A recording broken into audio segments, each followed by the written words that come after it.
Alhamdulillah, wassalatu wassalamu ala rasulillah wa ala alihi wa ashabihi wa man tabi'ahum bi ihsanin ila yaumil qiyamah wa ba'd. InsyaAllah pada sesi kali ini kita akan melanjutkan sesi sebelumnya terkait dengan qawaid fikih muamalah. Kita akan lanjutkan kepada kaidah nomor 21 yang berbunyi majazat ijaratuhu jazat i'aratuhu. Sesuatu yang boleh disewakan maka boleh juga untuk dipinjamkan. Dalam kaidah ini disebutkan ada dua transaksi. Transaksi yang pertama yang disebut dengan al-ijarah. Al-ijarah adalah kepemilikan barang secara sementara dan berakibat kepada adanya timbal balik, atau menyewakan sesuatu kepada orang lain sehingga mengakibatkan ada timbal balik bagi orang yang menyewakan. Transaksi yang kedua adalah al-i'arah. Al-i'arah adalah kepemilikan barang secara sementara namun tidak ada timbal balik. Artinya meminjamkan sesuatu sehingga tidak ada timbal balik berupa materi bagi orang yang meminjamkan. Baik itu sewa menyewa ataupun pinjam meminjamkan, tidak diperbolehkan apabila objek akadnya itu adalah barang atau harta istihlaki, harta sekali pakai. Jadi sekali pakai menjadi habis, seperti makanan misalkan. Tidak boleh meminjamkan bala-bala misalkan kepada seseorang, karena bala-bala itu fungsi dimanfaatkannya dengan cara dimakan dan dihabiskan. Begitupun dengan sewa menyewa, tidak boleh menyewakan harta yang sekali pakai. Adapun selanjutnya sewa menyewa dan juga pinjam meminjamkan barang tidak diperbolehkan apabila meminjamkan tersebut malah berdampak kepada kemadharatan. Misalkan meminjamkan senjata kepada begal. Nah, meminjamkan senjata pada asalnya itu diperbolehkan. Misalkan meminjamkan golok diperbolehkan. Namun apabila jelas orang yang meminjam itu akan memanfaatkan kepada hal yang diharamkan, maka meminjamkan atau menyewakan pun itu hukumnya menjadi haram. Al-i'arah dan juga al-ijarah ini sudah berlaku sebelum Nabi Muhammad diutus. Transaksi tersebut sudah ada, namun kemudian ditegaskan transaksi tersebut dan menjadi syariat Islam.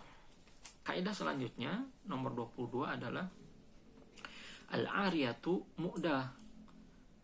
Nah, pinjaman itu mesti dikembalikan. Ini mengambil hadis riwayat At-Tirmidzi berkualitas hasan. Rasulullah SAW bersabda, al-ariyatu mu'dah. Pinjaman itu mesti dikembalikan.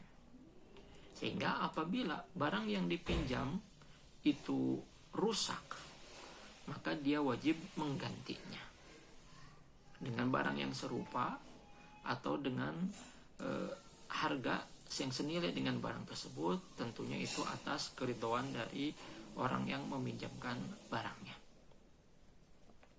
Sehingga peminjam ini hukumnya sama dengan orang yang diberikan amanah. Dia mesti menjaganya.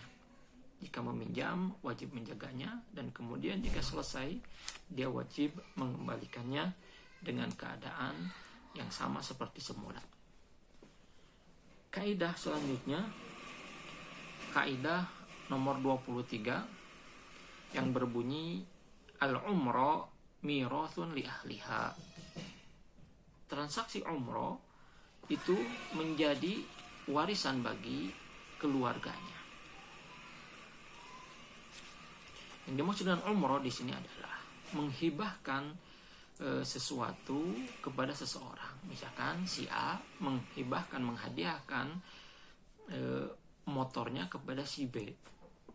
Nah, karena memakai istilah umroh, di sini ada batasan umur. Artinya jika si B meninggal dunia, maka batasan pemberiannya itu sampai si B meninggal dunia. Motornya kemudian dikembalikan kepada si A. Itu yang disebut dengan al-umrah. Namun di sini Rasulullah SAW menegaskan dalam sebuah hadis riwayat Bukhari dan juga Muslim, dahulu transaksi umroh ini seperti itu, menghibahkan kepada seseorang sampai orang tersebut meninggal dunia dan barangnya kembali lagi kepada yang memberikan.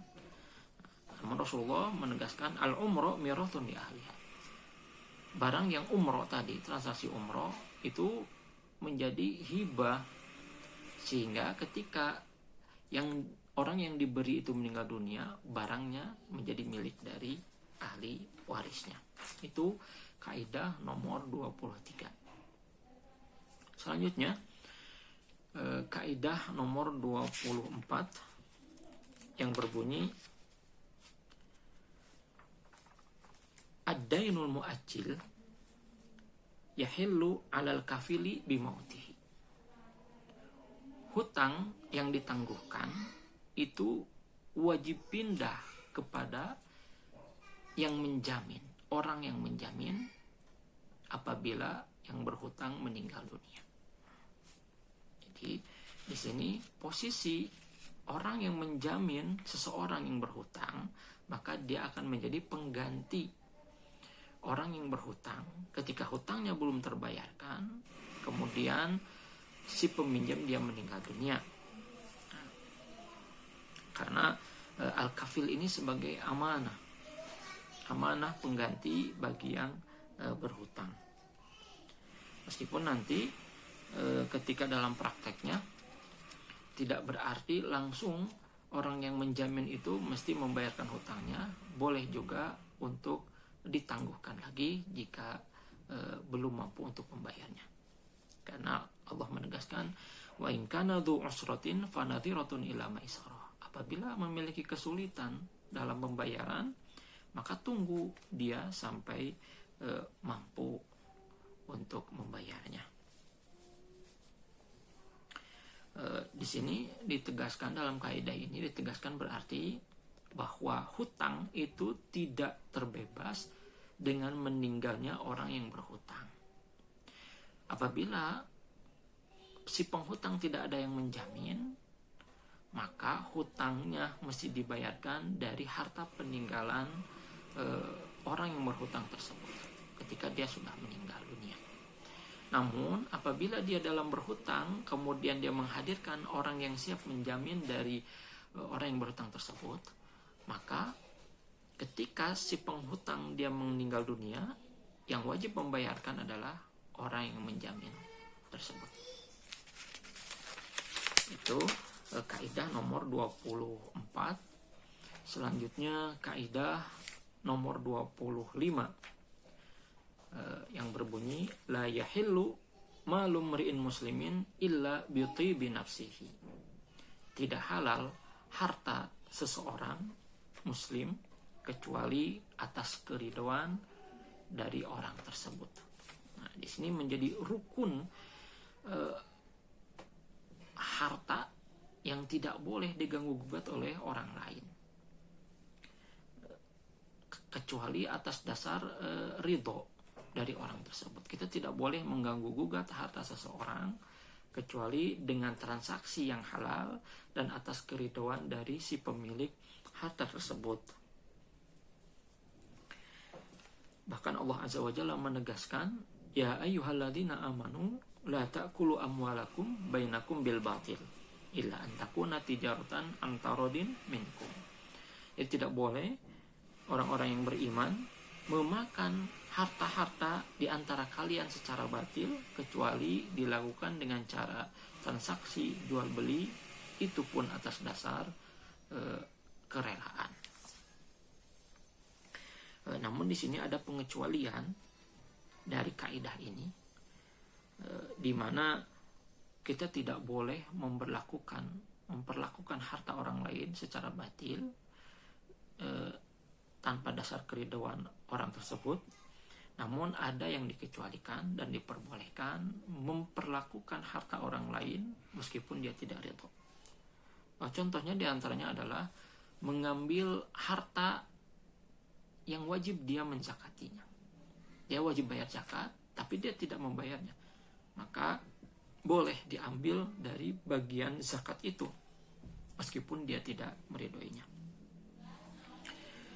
Atau misalkan seseorang yang berhutang sudah tenggat waktu, kemudian diberikan waktu lagi, dia belum membayar, padahal diketahui dia mampu untuk membayarnya.